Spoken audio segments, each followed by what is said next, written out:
Hi friends, good evening. Good ஈவினிங்னா good நைட்டாக எதுன்னு சொல்ல தெரியல. ஏன்னா நான் வந்து டைம் 10 பஸ் ஏறினேன்.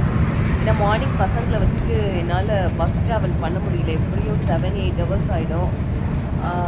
அவங்க அப்பாவும் ஃபாரின் போயிருக்காங்க, அதனால் நான் என்னால் அதை பண்ண முடியல. அப்புறம் நைட் வந்து அதான் நைட் பஸ் ஏறிட்டோம்னா காலையில் வந்துடலான்ட்டு பாருங்க, 2 பசங்க மடியில் பட்டு தூங்குறாங்க. ஹாய் ஃப்ரெண்ட்ஸ், இப்போதான் பஸ்ஸில் ஏறி இறங்கியிருக்கோம். இங்கே பாருங்க, யுவின் ஓடுறான் போயிட்டு. டைம் என்ன தெரியுமா? 2:55, 3 o'clock ஆகுது.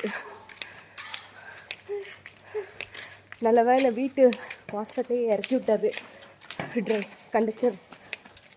சரி, வீட்டுக்கு ரீச் ஆகிட்டு இருட்டில் நாங்கள் மட்டும் தனியாக போயிட்டுருக்கோம். ரீச் ஆகிட்டு ஃபோன் அடுத்த வீடியோ போடுறோம்.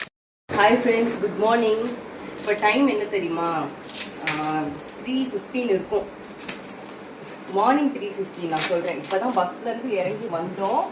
வந்துட்டு இந்த ஃபிஷ்ஷெல்லாம் உள்ளே வைக்கணும், இல்லாட்டி வீணாக போயிடும். அதுக்காக நான் இப்போ வந்து காலையில் மணி 3:15 ஆகுது. நான் இதெல்லாம் எடுத்து வைக்கிறேன். ஸ்டார்ட். இதில் என்ன மீன் இருக்குன்னு பார்த்துருவோமா? வீட்டிலேருந்து கொடுத்து விட்டாங்க. இது ஃபுல்லாக ப்ரான்ஸ் இருக்குது, இது ஃபுல்லாக ரான் இருக்குது, இறால் சொல்லுவாங்கல்ல அது. அதுக்கப்புறம் நண்டு இருக்குது, 4 நண்டு இருக்குது. இங்கே காமியும். இந்த ஐஸ் பாக்ஸில் எடுத்துகிட்டு வந்தோம்னா இது வீணாக போகாது. ஆனால் நம்ம காலையில் சப்போஸ் 3 மணி ஆயிடுச்சு இல்லையா, நம்ம இதை எடுத்து வச்சுருவோம், இல்லாட்டி வீணாக போயிடும். கொஞ்சம் இதில் வந்து நம்ம வஞ்சரம் ஃபிஷ் எடுத்து வச்சாச்சு, தனித்தனியாக எடுத்து வச்சாச்சு. இது வந்து வெலை மீன், இது வந்து என்னது வவ்வால் மீன் சொல்லுவாங்க. இது என்னன்னு தெரியல, மறந்துச்சு எனக்கு. அப்புறம் நண்டெல்லாம் இந்த கவரில் எடுத்து வச்சுருவேன்.